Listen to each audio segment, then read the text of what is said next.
नमस्कार, मैं हूं प्रियंका संभव। आप देख रहे हैं पर्सनल फाइनेंस खबरों का bulletin money time. Corona virus की तीसरी लहर कैसे असर डाल सकती है आप पर, सबसे पहले मनी टाइम में यही समझते हैं। कोरोना वायरस की तीसरी लहर के बाद राज्य सरकारों ने कड़े प्रतिबंध लगाने शुरू कर दिए हैं। इससे जीडीपी की विकास दर प्रभावित होगी। एचडीएफसी बैंक के मुख्य अर्थशास्त्री अभीक बरुआ का कहना है कि कोरोना की तीसरी लहर से वैश्विक सुधार की रफ्तार धीमी पड़ जाएगी। राज्यों में लगाए गए प्रतिबंधों का असर देश के निर्यात पर पड़ेगा। ऐसे में जनवरी मार्च तिमाही में जीडीपी वृद्धि में 20 से 30 आधार अंकों की गिरावट आने का अंदेशा है। और अगली खबर आपकी चाय की मिठास को कम कर देगी। देश में दूध की आपूर्ति पिछले साल की तुलना में कम है, जिससे कंपनियों को दूध महंगा मिल रहा है। इससे राज्य दुग्ध सहकारी समितियों और निजी कंपनियों ने या तो खुदरा दूध के दाम में बढ़ोतरी की है या आने वाले सप्ताह में ऐसा करने पर विचार कर रहे हैं। तेलंगाना में राज्य डेयरी डेवलपमेंट कोऑपरेटिव ने दूध के दाम 1 जनवरी से 2 से 4 रुपए लीटर बढ़ा दिए हैं। कर्नाटक सरकार कीमत बढ़ाने पर विचार कर रही है। अगर आप निवेश करना चाहते हैं तो अगली खबर आपके लिए है। देश का पहला सिल्वर ईटीएफ निवेश के लिए खुल चुका है। अब आप 100 रुपए से कम में भी चांदी खरीद सकते हैं। आईसीआईसीआई प्रूडेंशियल म्यूचुअल फंड के सिल्वर ईटीएफ में 19 जनवरी तक निवेश किया जा सकता है। ईटीएफ के जरिए 1 ग्राम चांदी भी आप खरीद पाएंगे और इसके जरिए शेयरों की तरह ही आप सिल्वर में भी निवेश करने का आपको एक मौका मिल रहा है। अगर आप भी शेयर बाजार से पैसा कमाना चाहते हैं लेकिन निवेश करने से डरते हैं तो ये खबर आपके लिए। भारतीय जीवन बीमा निगम एलआईसी आईपीओ से पहले अपने कारोबार को चमकाना चाहती है और इसके लिए कंपनी यूलिप जैसे मार्केट लिंक्ड प्लान लाने की तैयारी कर रही है। एलआईसी के पास अभी केवल 3 यूलिप प्लान है। यूलिप जैसा प्लान जब मैच्योर होता है तब निवेशकों को आकर्षक रिटर्न मिलने की संभावना रहती है। यूलिप का रिटर्न शेयर बाजार के प्रदर्शन पर निर्भर करता है। ईपीएफ वालों के लिए अच्छी खबर। कर्मचारी भविष्य निधि संगठन के सब्सक्राइबर्स के लिए यह है अच्छी खबर। नए साल में न्यूनतम पेंशन को बढ़ाने की फिर से बात चल रही है। फरवरी में होने वाली श्रम मंत्रालय की बैठक के एजेंडे में इस मुद्दे को शामिल किया गया है। बैठक में संसद की स्टैंडिंग कमेटी की सिफारिश पर न्यूनतम पेंशन को 1,000 रुपए से बढ़ाकर 3,000 रुपए करने पर विचार हो रहा है। अगर आप घर खरीदने या बनाने की प्लानिंग कर रहे हैं तो इस खबर पर नजर डालिए। सीमेंट महंगा होना शुरू हो गया है। इसकी शुरुआत दक्षिण भारत से हुई है, जहां कंपनियों ने सीमेंट के दाम 30 रुपए प्रति बैग बढ़ा दिए हैं। आंध्र प्रदेश, कर्नाटक, तमिलनाडु जैसे राज्यों में सीमेंट महंगा हो गया है। दाम बढ़ने की खबर से सीमेंट कंपनियों के शेयरों में तेजी दर्ज की गई है। कीमत में बढ़ोतरी की वजह इनपुट कमोडिटी जैसे कि कोयला और डीजल की बढ़ी लागत है और ऊंची डिमांड है। इससे अब पूरे देश में सीमेंट की कीमतें जल्द बढ़ेंगी और इसका असर हम रियल एस्टेट की कीमतों में भी देखेंगे। ऑटो कंपनियों ने दिसंबर में खूब सारे ऑफर्स और डिस्काउंट दिए, लेकिन तब भी बिक्री बढ़ाने में असफल रहे।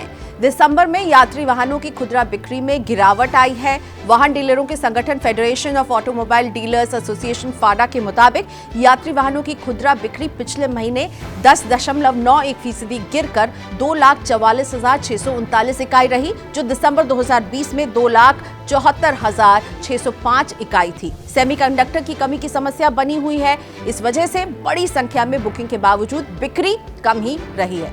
और अब खबर विनिवेश को लेकर के। सरकार एक बार फिर विनिवेश के लक्ष्य से चूक सकती है। ऑयल मार्केटिंग कंपनी बीपीसीएल का विनिवेश अगले साल के लिए टल सकता है, क्योंकि सरकार ने अभी तक बोलियां भी नहीं मंगवाई है। इसके अलावा बीपीसीएल ने अभी तक अपने कर्जदारों से मंजूरी पत्र भी नहीं लिया है, जो विनिवेश के लिए बेहद जरूरी है। इस प्रक्रिया को पूरा करने में कई महीने का वक्त लग सकता है। तो विनिवेश के फ्रंट पे तो बुरी खबर, लेकिन शेयर बाजार के फ्रंट पर अच्छी खबर। यहाँ के निवेशक खुशी से झूम रहे हैं। नए साल के पहले 3 कारोबारी दिन शेयर बाजार के निवेशकों के लिए फायदा ही फायदा साबित हुए हैं। इन 3 दिनों में निवेशकों की संपत्ति में कुल 7,16,000 करोड़ रुपए का इजाफा हुआ है।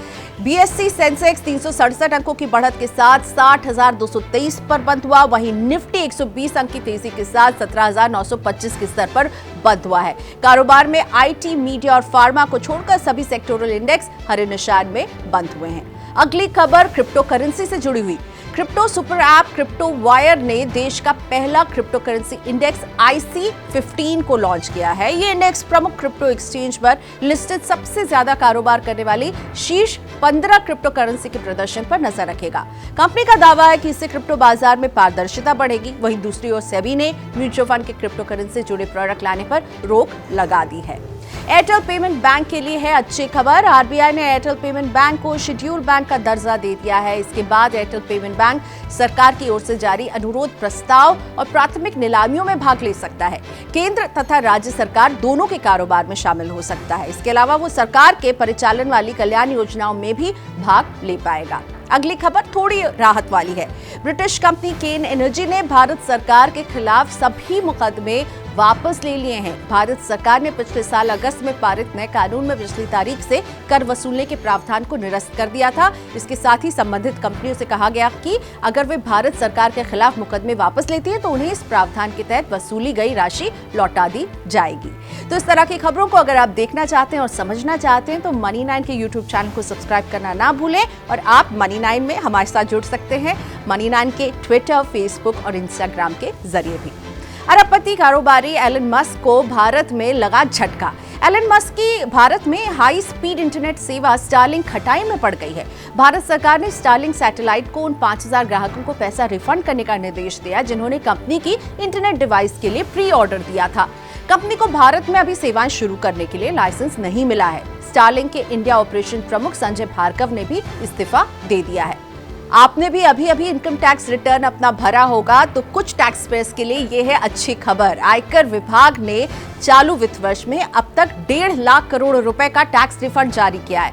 सीबीडीटी ने बताया है कि 1 करोड़ 46 लाख मामलों में 51,194 करोड़ रुपए का जमा आयकर लौटाया गया है, जबकि 2 करोड़ 19 लाख मामलों में 99,213 करोड़ रुपए का कॉर्पोरेट टैक्स वापस किया गया है।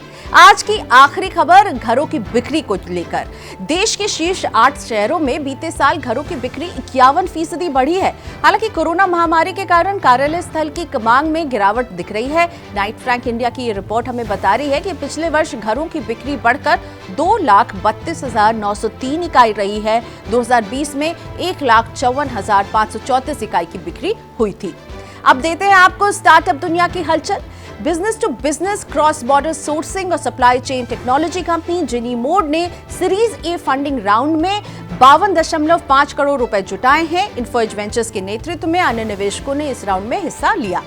Cloud kitchen startup Cure Foods ने 5 direct to consumer food brands का अधिग्रहण किया है। कंपनी की योजना इस सेगमेंट में सबसे बड़ा खिलाड़ी बनने की है। क्योर फूड्स के पोर्टफोलियो में अब 20 ब्रांड शामिल हो चुके हैं। क्योर फूड की स्थापना क्योरफिट के को-फाउंडर अंकित नागोरी ने की है। पैक्ड इडली डोसा बैटर बेचने वाली कंपनी आईडी फ्रेश फूड ने सीरीज डी फंडिंग राउंड में 507 करोड़ रुपए जुटाए हैं। कंपनी में न्यू क्वेस्ट कैपिटल पार्टनर्स ने निवेश किया है। मौजूदा निवेशक प्रेमजी इन्वेस्ट ने भी इस राउंड में हिस्सा लिया। कंपनी सिंगापुर और मलेशिया में भी अपने उत्पाद को लॉन्च करने की तैयारी कर रही है। अब देते हैं आपको आईपीओ अपडेट। आईपीओ लाने की तैयारी में जुटी पाइन लैब को बड़ा निवेश मिला है। देश के सबसे बड़े बैंक एसबीआई ने मर्चेंट प्लेटफॉर्म कंपनी में $2 करोड़ का निवेश किया है। कंपनी आईपीओ से $6 अरब की वैल्यूएशन हासिल करने की उम्मीद कर रही है। इस साल ओयो का आईपीओ आने वाला है और इससे पहले कंपनी के 500 से ज्यादा कर्मचारियों और पूर्व कर्मचारियों ने ईसॉप का इस्तेमाल करते हुए करीब 330 करोड़ रुपए के शेयर खरीदे हैं। ओयो ने आईपीओ के जरिए 8,430 करोड़ रुपए जुटाने के लिए सेबी के पास ड्राफ्ट पेपर जमा करा दिए हैं। Anand Rathi wealth, Shriram property, star health and Allianz insurance में एंकर लॉक इन पीरियड इस महीने खत्म हो रहा है। इन कंपनियों ने हाल ही में आईपीओ से पैसा जुटाया है। निवेशकों को देखना होगा कि इन नई लिस्टेड कंपनियों पर सेलिंग प्रेशर आता है या इंस्टीट्यूशनल इन्वेस्टर्स अपनी हिस्सेदारी बनाए रखते हैं। तो मनी टाइम में इतना ही। इस तरह की खबरों को जानने के लिए, समझने के लिए मनी 9 के यूट्यूब चैनल को सब्सक्राइब करना ना भूलें और आप हमारे साथ जुड़ सकते हैं हमारे ट्विटर, फेसबुक और इंस्टाग्राम के पेजेस पर भी। तो देखते रहिए मनी 9 और आपको छोड़ जाते हैं एक रोचक इन्फोग्राफिक के साथ।